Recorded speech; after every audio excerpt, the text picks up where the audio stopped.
Welcome back to Horrifically Well Read, Bled, and Said. We are so excited to welcome to the podcast today Krissie K. Williams, who is the author of the excellent There Ought to Be Shadows. Welcome, Krissie. Hi, everyone. How y'all doing? Oh my God, talking to you, we're doing great. We love you. Always have we have a fun time with you. We met you like in person at Spooktastic, and then we Yeah, also got to see you at Horror Reader Weekend and have some lunch and hang out. And you just always have the best items at your what do you call it? Your booth, your stand, your table. thank you. Yeah, so what's that now? You're in the New England area, right? I am. I live on Cape Cod in Massachusetts. So I'm about an Oh, hour and snap. 15, yeah, to about an hour and 15 minutes to the south of Boston. Yeah. Okay. Okay, and then you said you used to teach in Philly, so at some point you made the move, huh? Yeah. I started my teaching career here. And then I went to Philly for about 5 years to teach, and then I came back. Okay, what's it? Now, we got a little bit of snow and ice here. Did you guys get Mhm. snow up there? No, we got a ton of rain yesterday. It rained Oh, really bad. Boston was half expecting a nor'easter. Oh my But I God. think they ended up getting rain too. So yeah, so it's just, we're hovering around like the 40s and the 30s. So no, wow. okay. Now, when it snows, like, can you use that as an excuse to like huddle up and write?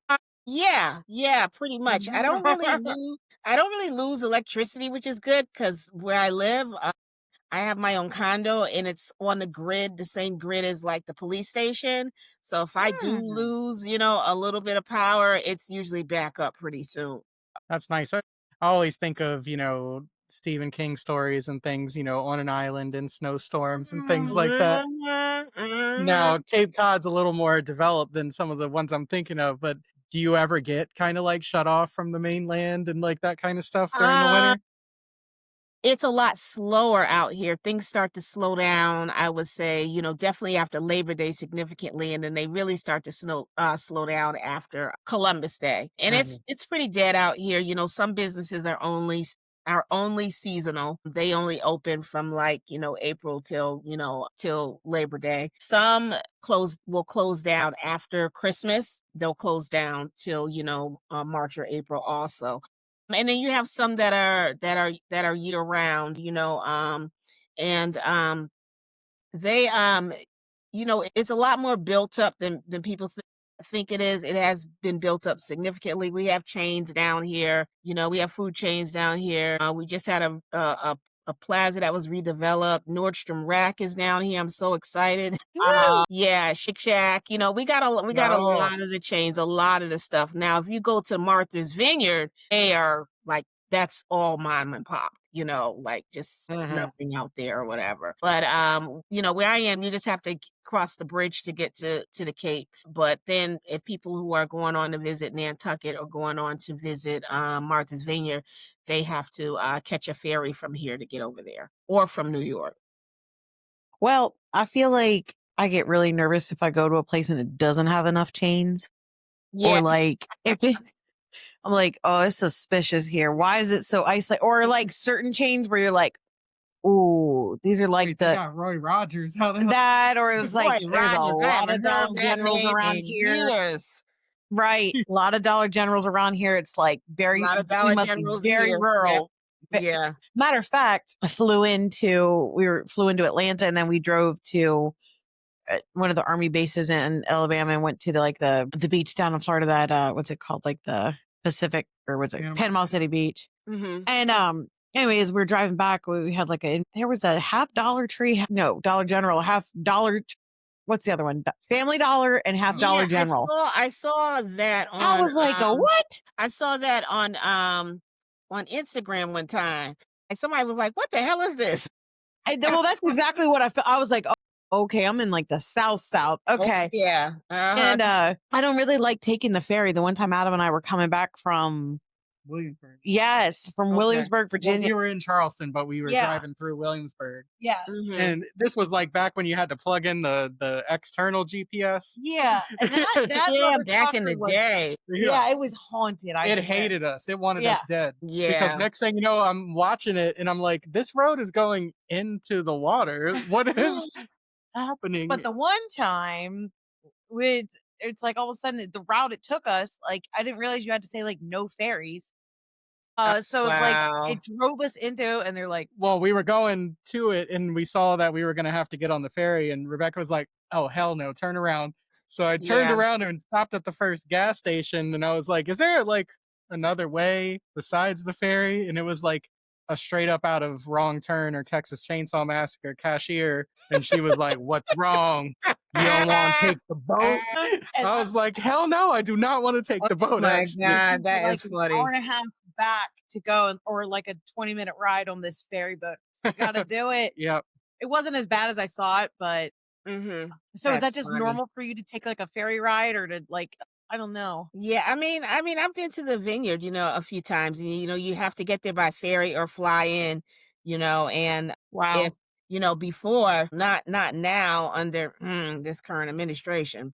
Mhm. Mhm. So, when Obama, that's where they vacationed, and so at Yes. any minute they could shut that island down and be like, "So Oh you can have a gosh. flight over there." And that actually happened to my friend. She Oh and her no. husband went over there, and they got stuck because they had shut the island down, and she couldn't fly back. Yeah, Oh yeah, my until they god. cleared Well, it that from was the But like like if you the airport. get the opportunity to see Obama, that would be worth yeah. it to me. Yes, definitely, definitely. That was the vacation spot for presidents for, like, 50 years or more Yeah, until yeah, right? Yeah.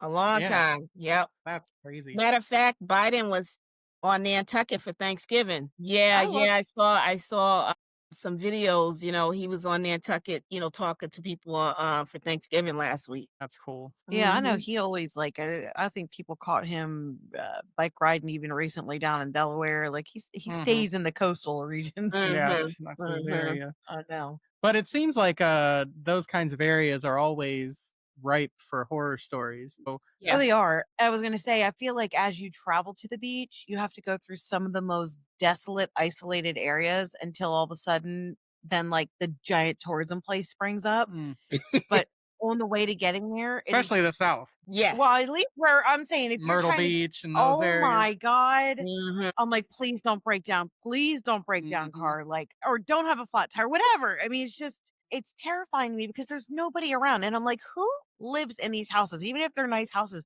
you never see anybody outside. You never see anybody coming and going from it. right, right, yeah. I mean, No, this and is it's funny because, like, obviously, we're gonna be talking about a town that is this very similar to this yeah. when Mhm, we talk about your book a little bit, but I was just wondering, these kinds of areas did now, your book takes place in the South, obviously, you live mhm. in New England. Are you originally from New England, or are you from somewhere else, or I am originally from New England. I was born in New Haven, Connecticut, but I have strong ties to the South because my parents were born in the South. They were both Okay. Okay. born in South Carolina.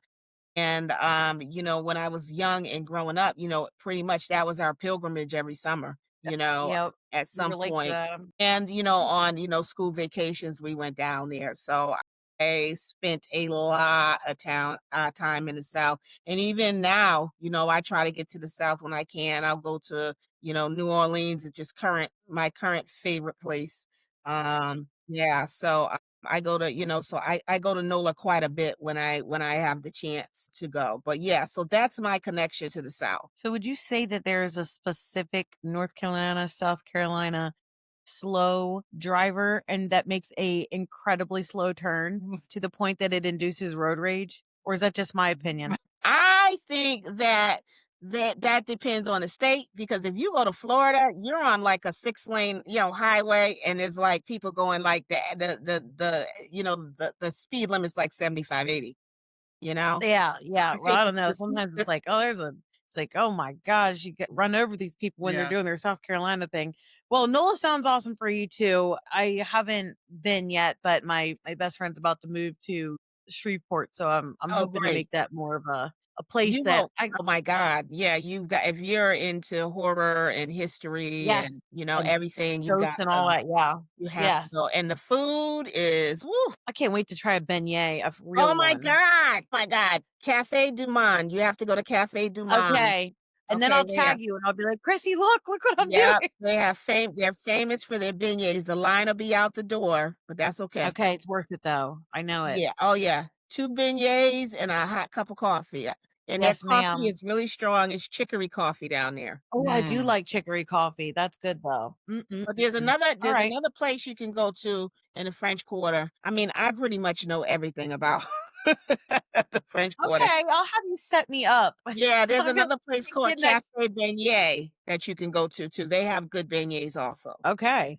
Hey, I don't mess around when people say like I've been here, I know this thing, like Yeah. then. Mhm. Nice. So it sounds like horror has been a part of your life for a long time. What is your like earliest experiences? Like how did you become like a horror fan? You know what? I don't know if I was really a horror fan. I think I grew up. I was born in 1974, and my mother told me that when she was pregnant with me, she and my dad got this wonderful idea to go see The Exorcist. Oh Oh yeah. God. It's just I was come about out. to say I was like 73, 74. Okay, what was Exorcist, Texas Chainsaw? Which one? So when they went into the movie theater or whatever, there was like this big long trailer before the movie, and it's like, it's like a big warning, like, pregnant people shouldn't see this movie. If you have Oh heart my god. problems, you should see this movie, da da da da. So of course they sat there and watched it. So I think that's probably how, I got introduced into horror. I wasn't even, born yet. So my mother was like, well, I didn't have to do anything. That's what happened. And now you're a horror. So I was like, That well, is that so makes a lot of funny. sense, Mom. But I grew up in the, Subliminally went in there. yeah, but I grew up in the 80s with all the slasher movies, I mean, there was one, um, Friday the 13th that scared me to death. Oh my God. I know I was in maybe 6th grade or 7th grade, and it was I was over my friend's house for a slumber party, and that's when, you went to get the rentals or whatever. Oh And yeah. they one of those Jason movies, and they put it on, and it was like 20 something girls or whatever. And I was terrified. I stayed up that entire night. Oh It didn't no. matter that I had like 20 other girls sleep around me. I was so scared. It was funny. Yeah, I know because like I don't know why, but they tormented me. Yeah. Yeah. I don't know why. Like I still won't like I can watch something adult me can watch something. I don't prefer to. I prefer Mhm. to read my horror, not watch my Okay. horror. Okay. I'm still a scaredy cat. How did you say it out of my head? Exposure to non-consensual horror too early. Yeah. Exactly. That's so funny. It is such a communal experience though. I love that. Like you go rent the movie, all these people in the same room Mhm. screaming and everything. I love that community aspect of it though. Yeah, so that was probably my first major introduction. I remember watching The Shining fairly early, in life. Now I do like that. Yeah. That's probably my top favorite horror movie. It's such a good psychological, Yeah, it's and then just the older I fantastic. get, I'm like, was it really that irresponsible of him to have gone stir crazy? Yeah, I know. It's like it And, seems kind of easy for that to It happened yeah, pretty I mean, fast like though. Is all. Okay, that's all I'm saying, it well, did. I mean, no, No, I but mean, that it's totally true. Like, even out here, a lot of my friends, that I teach with out here, they grew up on the Cape, and they say, there's a high rate of alcoholism out here because people are just, you know what I'm saying? Mhm. That's all there is to do and is drink. And also the fact that a lot of the businesses will lay their employees off for the winter, you know? Yep. And then Right. yeah, and then they'll call them back into work in the spring. So a lot of, like, some of the restaurants and the hotels and stuff like that. So I'm sure that has a lot to do with it. A lot of people just kind of almost just, sitting around waiting to work again during the winter months. Right, yeah. And it sounds like yeah, when you have nothing to do, you're Mhm, drinking Mhm. a lot, you're isolated. Yep. mhm. There's a lot of that's kind of where we live in some of the rural areas, it's like and there's a lot of pregnancy, there's Yep. a lot of Yeah, oh, dome yeah. domestic abuse. I mean, it's Mhm. just, you know, I isolation and Yep. idle time and not enough yeah. Definitely, It's just like definitely. the recipe for what would you like to create. Oh yeah. Yeah. Side note, I did see Shining is being re-released for like a few days in IMAX in the Oh, that next. would be interesting. Yeah. It's like Okay. coming up. I think it's either next week or something like that. So Well, it's, if that's your favorite. is it the 40th or 45th anniversary of it, I think? Because it was what, 980, right? Yeah, so like 45, 45, yeah. It's 80 or 78. It might have been Yeah, 78. I'm not Probably certain. the I think it Southern was one. 8. It was either 80 or 78. yeah. Those, yeah. I'm trying. Yep. So, but no, that would be amazing to see it on a giant screen like that. So, Mhm. Take my Yeah. money. yeah. Well, it's interesting though because going into your book, there ought to be shadows. It's really interesting the way that you bring in some of that because it is a very sort of like closed off community, tight knit that you write about. But I wanted to talk a little bit about all of the sort of folklore and almost like fantasy elements to the book.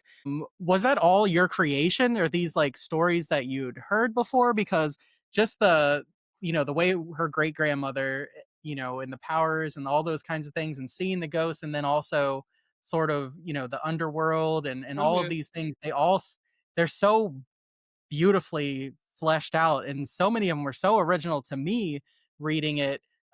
Where did this come from? It's so good. 90% of it came from my imagination, believe it or not. Yeah, that's amazing. She said Um, 90% of them came from me eating strange foods at night and scream. No, that's impressive. I mean, it's like, Yeah, a wow. lot of it came from my imagination. Even my friends were like, "Whoa, I had no idea you had such an imagination." So, that, and I read a lot of folklore. Growing up, I love folklore. I think it's Yeah. interesting. I was lucky enough to be in high school during a time where in high school, I read, the Iliad and the Odyssey. You know what I'm saying? And Uh-huh. what was another one that we read? I can't remember. I think it was like The Giver, or just a whole bunch of novels that had that in there.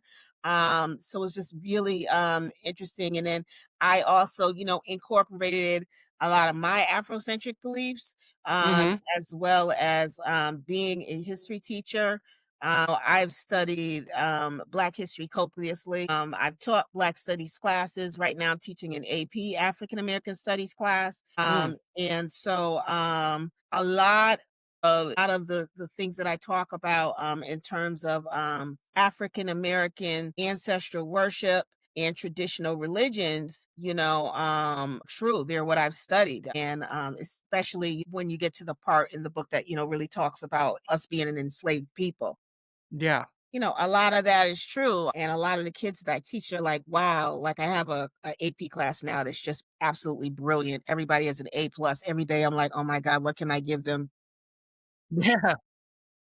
Everything I give them to do, they blow it out the water, Oh, that's amazing. which is refreshing, unlike some other classes I have. But anyway, but that's a different story for a different day. But Yes. it was very true. I think that a lot of traditional African religions, or religions that were embraced by Black and Brown people, have gotten a bad rap. Mhm. Um, and I think that it's not fair. I think that also because of Hollywood too. And the reality of the situation is that when our people, came over to the United States and other parts of the world, because slavery was going on in so many parts of the world. Matter of fact, a lot of people don't know this, but like the country that had the largest amount of enslaved people was Brazil. People have like Mm, no idea about that. And yeah. Brazil was the last country to end slavery, which is Wow. crazy. Yeah. And so, it was very common for enslaved people to go to church on Sunday Yep. morning because master said that. But Mhm. that night they would be Yeah. practicing some hoodoo somewhere. Right, I love that, you write about the, like, attempted Christianization of the Yeah, people and you how know. it was like that lip service to stay safe almost, Mhm. and then you do what you actually believe. Right, and people did what they had to do to survive, And, a lot of the, plantations were aware of this. There would be times where, maybe master's daughter was sick, or, their wife was ill and Western medicine wasn't working. So they went down to the slave quarters and they got some herbs and some roots from Mama whoever, and they brought those back, and that cured, their family. So they were well aware of it, and they knew, that, that they had, enslaved people had excuse me, had Medicines. methods and medicines, yeah, that were able to, to help them. And And that's so so, Yeah. fascinating, especially. Well, it's funny because I had this meme that I found the other day and I love it, but it said they called it witchcraft when women healed with herbs, but science when men put it in a pill.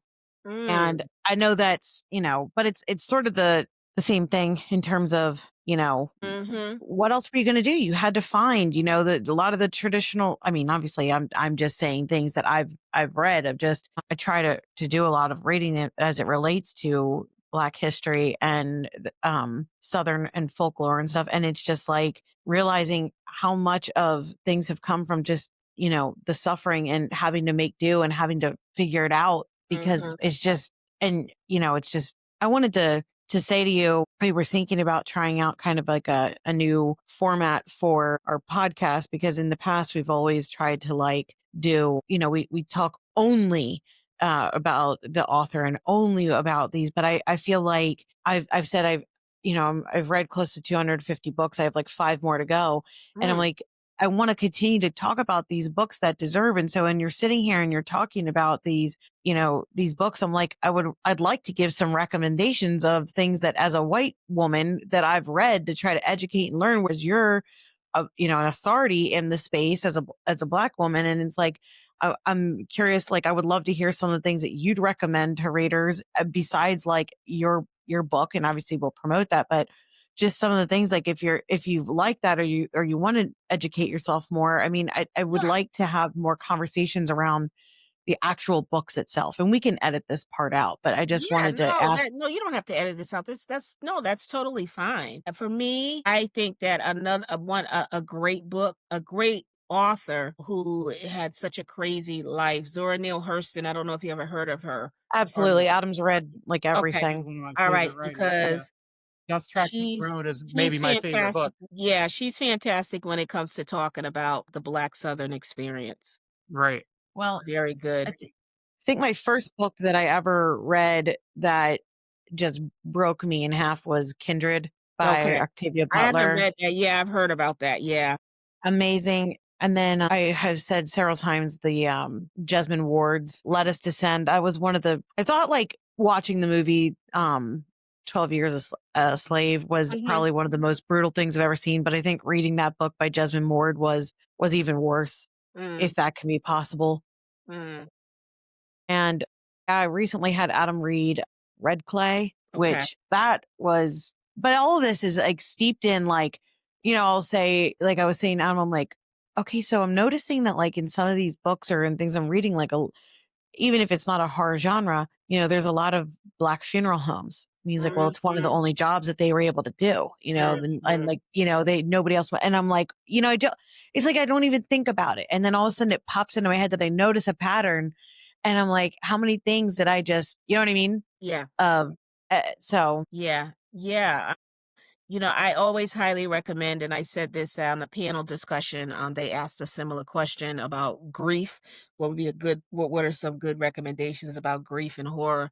And Beloved to me tops the Mm, list. That's just a fantastic Toni book that mm. Morrison. really talks about that. And yep, it's so good. And I'm trying to think a nonfiction book that actually I have my students read. It's a short read. It's about 100 pages. Is Narrative of the Life of Frederick Douglass. If Oh you yeah. really wanna get a great, picture of a person who endured slavery and escaped, built his life becoming an abolitionist. That is a great read. And like I said, it's short. And, my students read it and they're just like, they couldn't stop reading it. Yeah. Like, I For have this z- little boy, he could not stop yeah. reading it, and so another nonfiction, Incidents in the Life of a Slave Girl, Harriet Jacobs. very Yeah. good book too. Yes, that's an excellent book. So those are a few that come to the top of my list. I'm not really doing much reading right now because I'm on a deadline for Yeah. my next one, but what else? I'm planning on reading The Reformatory because Oh Oh yeah. yeah. I met Professor Dew. Oh my We were God. on a panel at Salem Horror Fest this past spring. Oh wow. Yeah, yeah, and it was Wow. it was really cool. She's a really cool lady. What an She's worked honor. with Jordan Peele, Mhm. she's she's just a really cool lady. So I would like to dig into that. But I'm also into a lot of kind of I don't know, my brain is turning toward the classics, back to the classics. Like I'm reading The Scarlet Letter again. I think because I have to do so much copious research for this new book. I'm also going to reread Bleak House. Oh, I took a Charles Dickens class in college. I just loved it. It was just a fantastic class. I don't know. I'm being drawn back to the class because I kind of just go where I'm drawn. yeah. Yeah. For Zora Neale Hurston, obviously we all know or think of, when you think of her as Their Eyes Were Watching God. Hmm. But I also love, I don't know if you've read her, she was a big time collector of oral folklore, Yeah. and Every Tongue Got to Confess. I took a Southern literature course at University of Maryland when I was Okay. there, and we had to read that. And man, that is the stories that she tells in that book are just Hmm. incredible. And the idea that they would have been lost is so sad, Hmm. but I'm so And glad she that she died. did Yeah, and that. she died broke. She was like a maid for a hotel. It's really Yeah, story in the end. And it was only after that that she really, you know what I'm saying, like has gotten a recognition that she so deserves. You right. know, I she's mean, it just was, coming Is back she with the author that they were saying was buried in a nameless grave and that someone went back years later and I know, I think so, I but think I'm it not was her. 100% certain. And that it was someone like as prolific as that I had that to was Phyllis Wheatley, I thought, no, wasn't no? no, I don't think Oh, so. okay. No, But I have to anyway, look that up. Yeah, there but it was like actually is basically a woman who lives out here who is a descendant of Zora Neale Hurston Mm, wow. that I met. I had the pleasure of meeting. Yeah.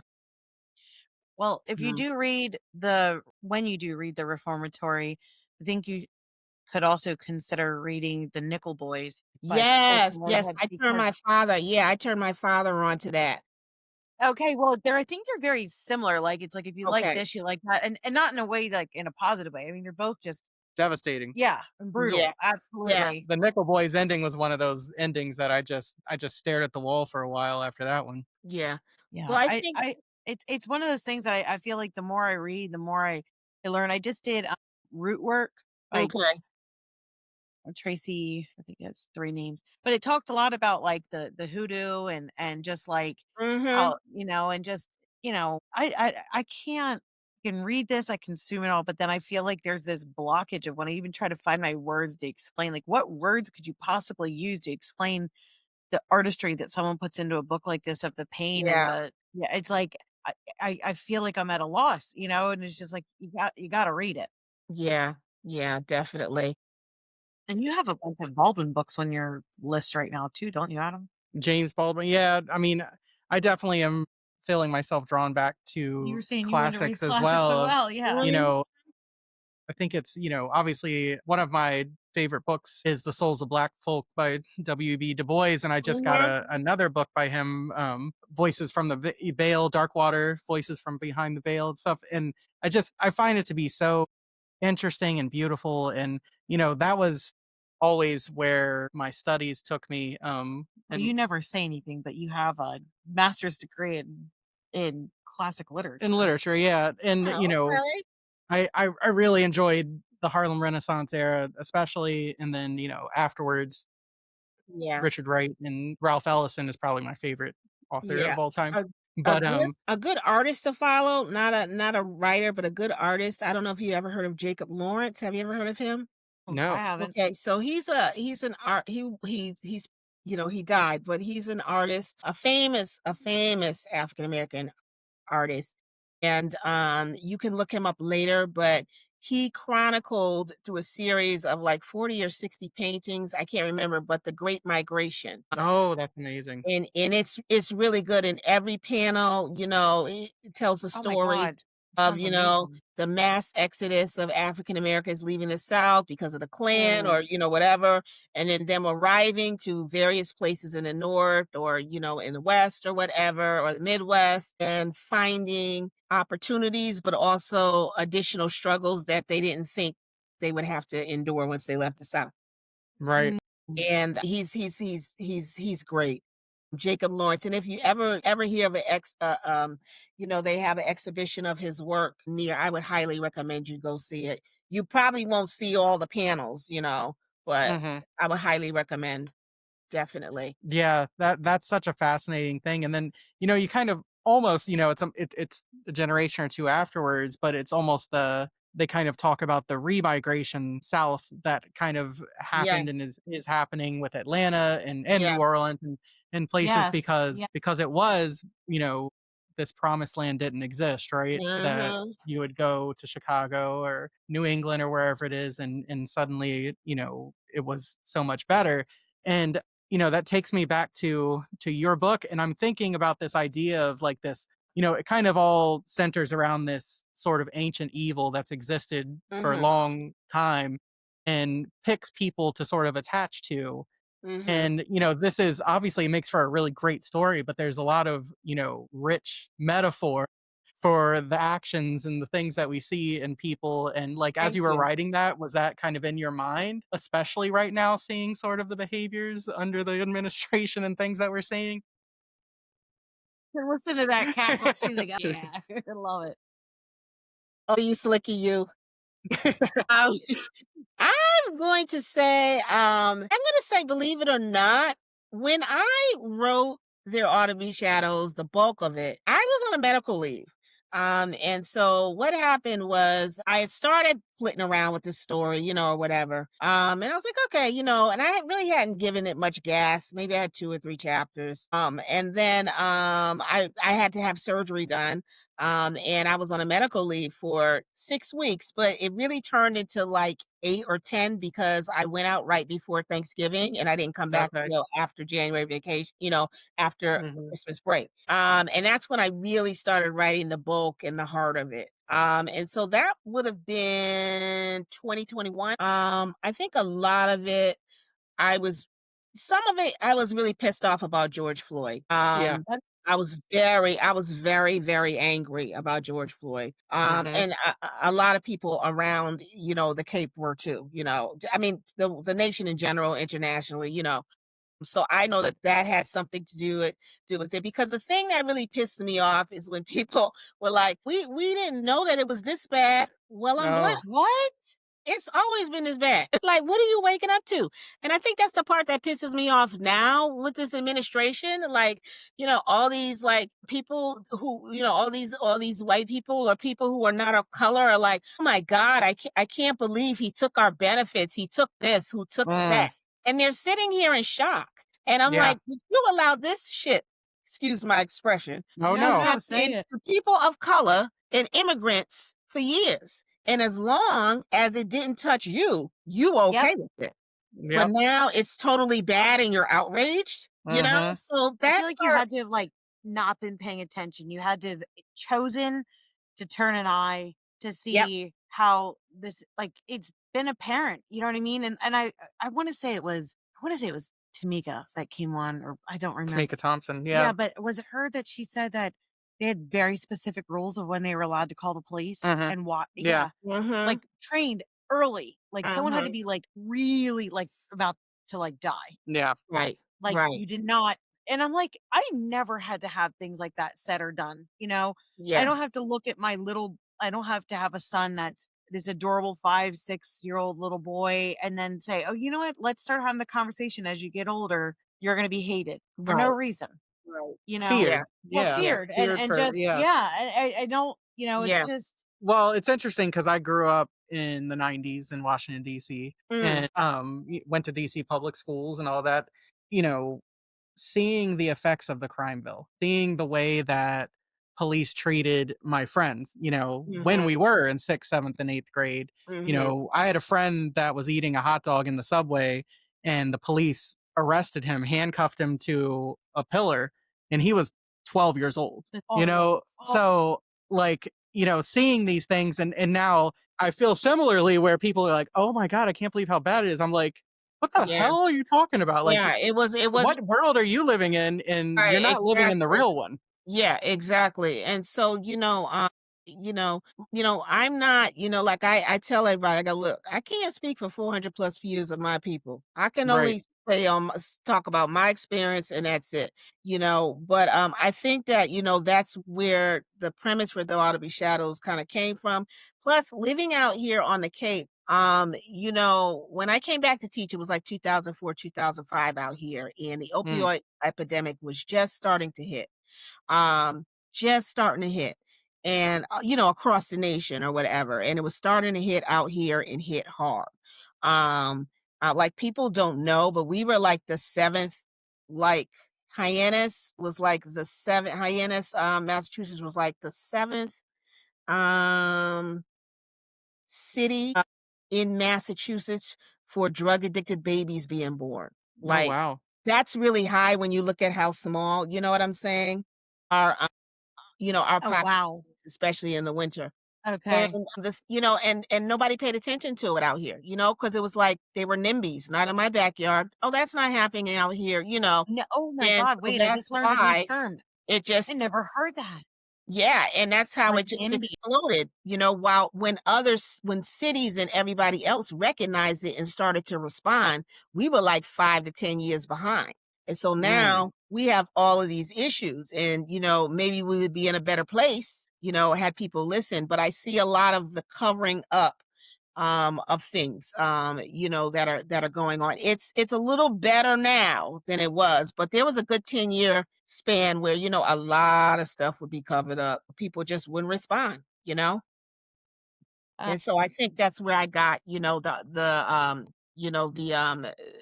other idea for Moonstone. yeah. NIMBY, not in my backyard. Yeah. Wow. That's that's something that will stick with me. Yeah, that's what we call them. We call them NIMBYs.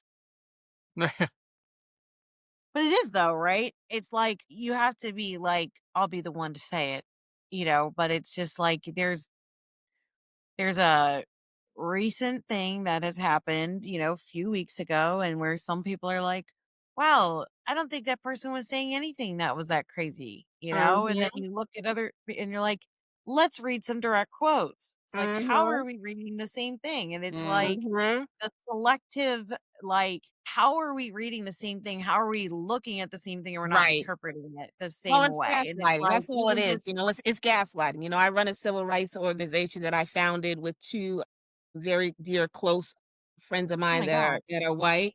And we talk about that all the time. It's just gaslighting. People don't want to believe the horrors, that have been committed. And let's keep it real. If Obama was in office, he wouldn't have gotten twice as far as this Oh my particular God. person has.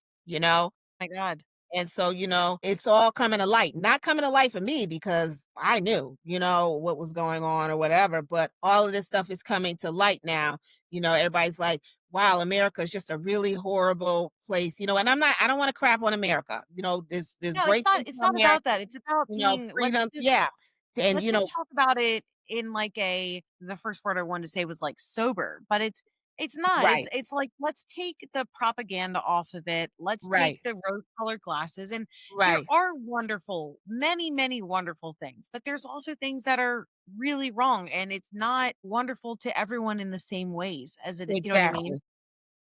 And I mean, the issue I think is that it it was built on a rotten foundation, right? Mhm. You know, in so many ways.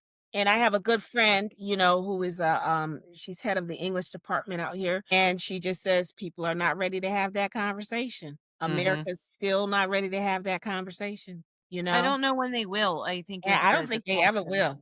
I Well, don't that's think the they thing ever is will. yeah, the further in time and distance from certain events, the more that they're able to say, "Oh, I don't have anything to do with that, so why do I need to talk about it?" Right. And it's just gonna it doesn't heal or change anything Well, what about it, there though. was a local, I think it was the local school district around, like, not ours, but they were Mhm. saying that they didn't want the AP class to be studying the certain things because they felt like it was, Un-American, yeah, essentially being too aggressive harsh. and of Yeah. showing the true things that have happened, that it was shitting Yeah. on. Yeah. And it's like and when the truth, casts your country in a negative light, that's the wrong question is what should you be teaching, but what Right. happened that's doing that, so Exactly. No, Yeah, I agree wholeheartedly. And, it's just a shame, the pedophilia and just, it's just, oh yeah, you're really okay with that. Like, like, you have no moral compass whatsoever, right. you know? And You'll kick so, the can down the line every time to have proximity to power, the yeah. more things that you'll And, accept. it's just, horrible. It's just absolutely horrible. I thank goodness that, I had, a great family and my parents, like I said, they lived in the South.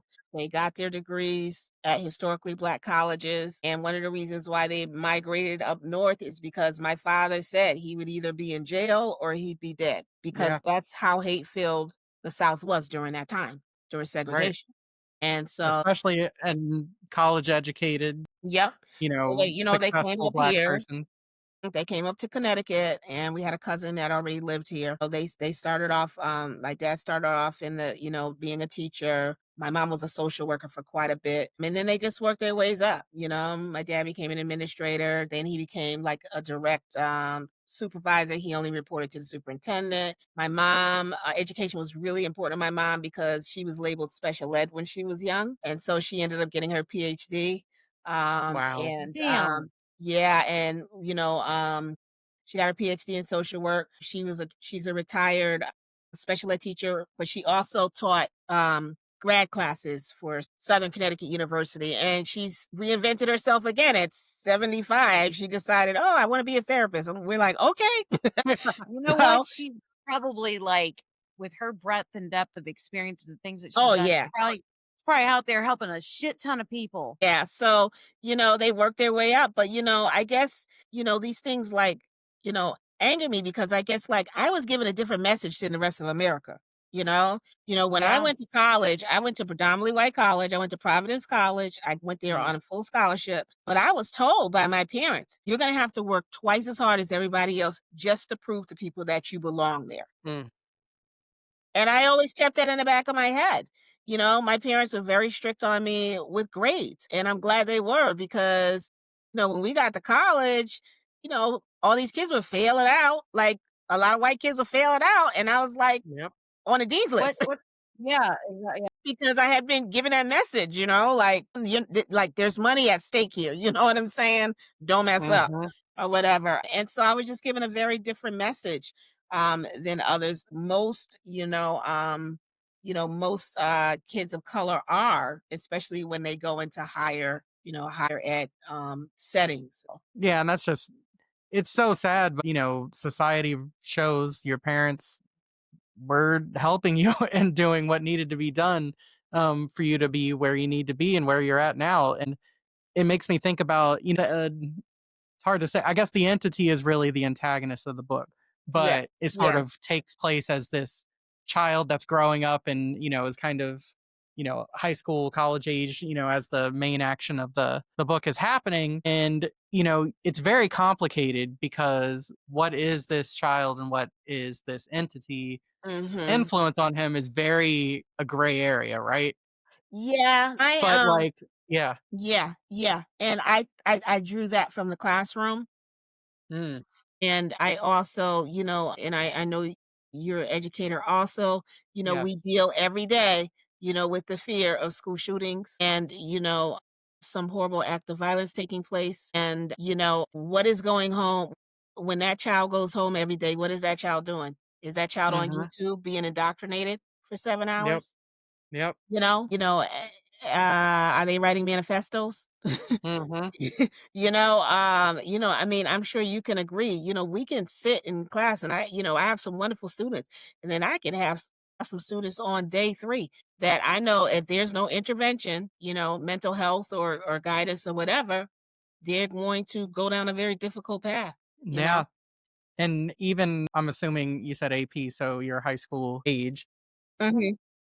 I'm much younger than that, and I feel I can see the same things even Yeah. at that, age, and it is very you feel a certain responsibility on yourself, as someone that can make a difference at a, integral point of their life. But at the same time, your influence is only so much. And, you're kind of watching this happen and feel almost like you're watching a Shakespearean tragedy unfold, Yeah. right? And Yeah. your Yeah. book definitely has that feel to it too, of like, there's only so much you can do. How much of this is almost predetermined, right? Right. And and a lot of it, is just it's just like you said, completely out of our hands. It's completely out of our hands. So, I guess, that the book is just like I said, it's just a multifaceted take on my view of the world. Yeah, it's great. And, I know you said you were working on, finishing something, but the way this book ends, like, I hope that you're revisiting the themes and the place and all of these Yeah, things because I'm not done. there's been some talk about that with my publishers. I needed to take a break from great grandmother Oh, yeah. and turn my, attention to other things, but I'm sure in some way, shape, or form, I'll be back in Moonstone at some point. Mhm. My great grandmothers, I don't know if you read my acknowledgments section or Yeah. not, but great grandmother's drawn from my two grandmothers. Mhm. And, one of them was very prim and proper. My grandfather was a preacher, so, she was like first lady of the church, Yep. very, very strict. And my other grandmother, my father's mother, was like, "I'll cuss you out, let me go down to the river and kill this alligator." I swear to God, she killed an alligator with her bare hands. My father told me Oh my when he was God. little. Yeah, yeah. She ran a farm. That She kind of woman. smoked. She smoked incessantly. That's why the cigarette is on the Yeah. cover, because Oh she my just was a God. chain smoker, and, I loved her to death, I loved her to death, and, so that I love was, a bold woman like that. I just do. Like, yeah, no so that's apologies, why. just fully authentic. Like, yes. And then you don't have to guess what, like, no matter how unhinged, right? You don't have to guess like what you're getting from them. Like, it's Yes, just, yeah, yeah, yeah, yeah. Funniest thing was she was a member of, remember Harlequin Romances? Oh, yeah. yeah. She was a member of that club. Yeah. So she would get 3 new romances mailed to her a month, Oh and my when I go god. down there, she let me read them all, and my dad was like, "I don't care." So I must have read like 12 Harlequin romances Oh every summer God. as a kid. You learned a lot from that, I'm sure. Oh, yeah. Yeah. I bet you did. Oh my god. Did she So ever say, freaking funny. Chrissy, Chrissy, go away and read my books? Yeah. I Read my and story. I'm like and she'd be like, "Just go to the bookcase and pick out what you want," and I pick them out and I read them. My god. Well, I love how you say in the book that, in the midst of this, the cursing and all this kind of stuff and, vernacular, that she says things in a way that are so profound Yeah, at the yeah. same time. And like, I just love that idea where it's just, she just gets to the heart of humanity so many different times Mhm. in this book. And I'm sure that comes from your grandmothers there. Yeah, yeah. So crazy story. So about 3 weeks before the book was being released or whatever, like I said, I have a condo, and I would come downstairs every morning and it would smell like smoke. And I don't smoke. It would smell like No smoke in my condo way. for Wow. like 3 weeks straight. Yep. And I'd That's text my dad and incredible. I'd be like, "Smells like smoke again." Oh. Wow. Yeah. Oh my gosh. Mhm. Oh, I love that. And I love that that's kind of in the book how she knows before she sees her that she's there. Yeah. That's awesome. I love that. Wow, that's so special. I mean, you said something about among the cursing and whatever, she says something profound. I'm like, can you really say anything profoundly without having cursing? Oh, yeah. I mean that. Like, Well, like studies have some said people are that There's like, always people who you can't curse. hear me when you use those dirty words. It's like, Yeah. I'm sure the amount of studies that have been proven, like Yeah, swearing, they say cursing, people who curse are more intelligent. and right. they're more authentic. And I think a lot of times, like, they're valid crash outs, Yeah, yeah, yeah, basically, you basically. I know? would wholeheartedly So, agree. Yeah. And one other thing I wanted to talk about the book, you because you touched on this and it made me think of it of, how, whether it's African or indigenous, different cultures and religions and how, mainstream or whatever you want to call it, media kind of makes it seem a certain way. I love that. And I don't, if it's a spoiler, you can tell me not to talk about it, but there's a very famous figure in New Orleans Oh history yeah. who is yeah, who Yeah. in a lot of horror movies is the antagonist in a lot of horror Mhm. movies and is talked about as being this, really horrible person often Yeah. in Marie Laveau. And I love what you've done with this character in the book because she's, I think of who is it? Aslan in Narnia. It's like she's good, but she's not safe, right?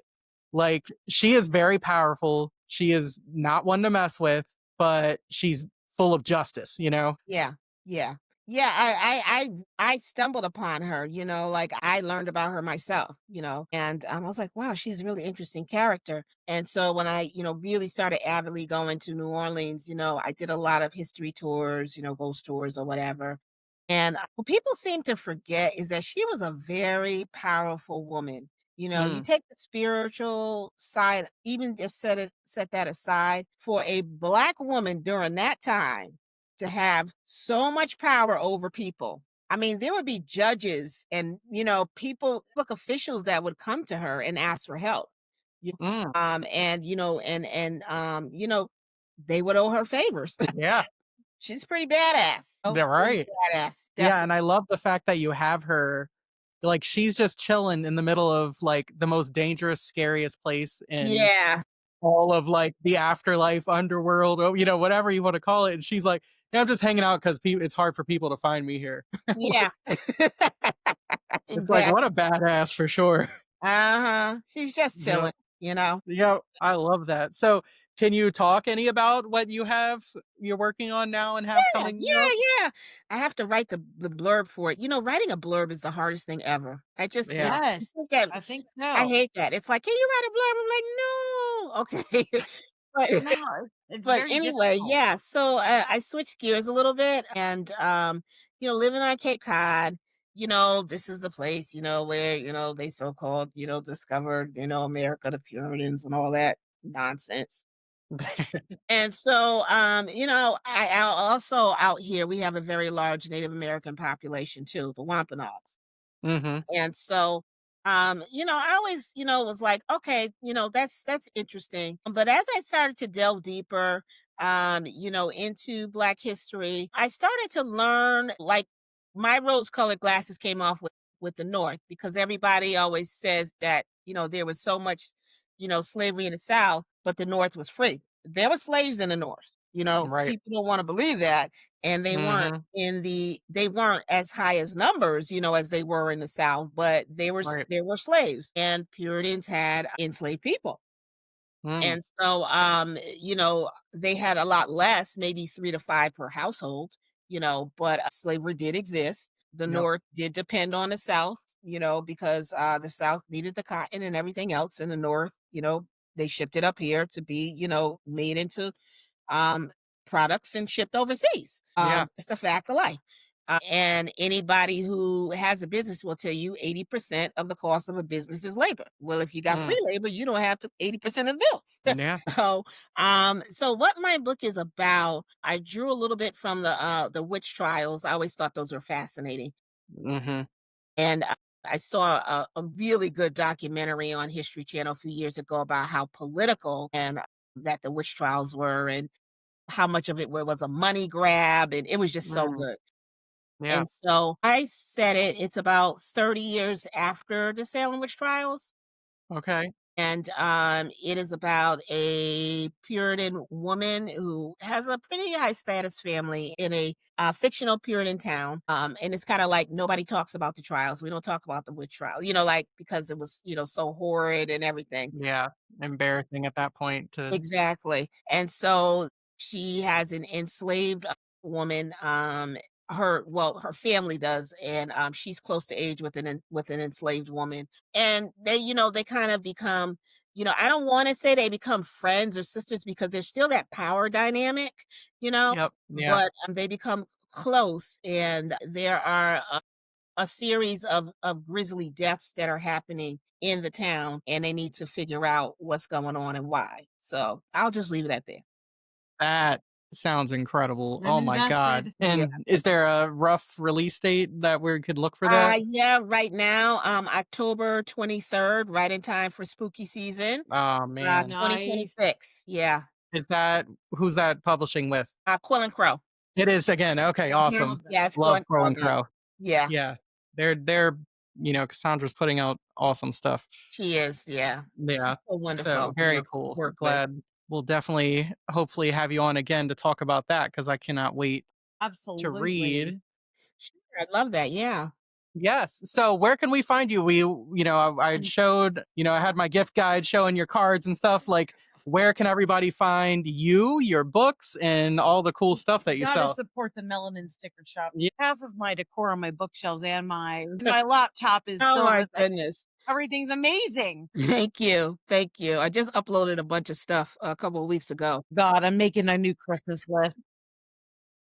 So, okay, so the best place, the one-stop shop is probably chrissiewilliams.com, Okay.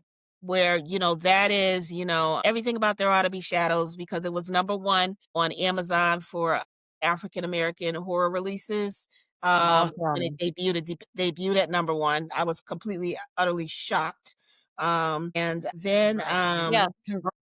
thank you. Yeah, and then there's a little blurb about, just a tiny, tiny, tiny blurb about the Stitch Witches, which is the new book that I'm Okay. writing. And if you are interested in purchasing, stickers, you can go to my Etsy shop, which is Melanin Sticker Bar. Etsy.com. Um, you can also purchase just holiday cards or Christmas cards on chrissiewilliams.com too. Because I have some people who are Etsy people, but they know I do holiday stuff, every year or whatever. So you could do that there. And then you could always follow me at Krissie K Williams Writes on Instagram. I don't do Facebook too much. Instagram is really, where you can keep up with me in terms of dates and where I'll be and press and all that stuff, all that good stuff. Nice. Love it. Well, your Merry Thickness card is my favorite card of the season Yeah. for Thank sure. you. Yeah, I like that card. I said that is so cute. It is so cute. Don't be stealing it. We'll just have to buy more. I know. I was like, the thing is they're so treasured. It's like I I want to know. give them to people, but like I But you don't. want to hold on to it too. I do. I There's a know. contract that they need to save it. Like, you can't be getting rid of this card. Yeah, I always hold back a few cards like for me to send out, and then like when I get it when I get stickers from the printer, I'm like, okay, I'm gonna take a couple, and then Yep. I'll put the rest up there on the Etsy shop. So yeah, Yes. Love it. Well, this was an absolute pleasure. We're so happy to have been able to connect and talk with you. And, everyone should buy There Ought to Be Shadows. It's fantastic. And I am so looking forward to the new one. thank you so much for having me. I enjoyed it. You guys are great. I'm sure I'll be seeing you at the next convention or I conference sure or hope so. retreat. You got it. Have a good night. All right, take care. Yep. All right. Bye. Bye. Bye.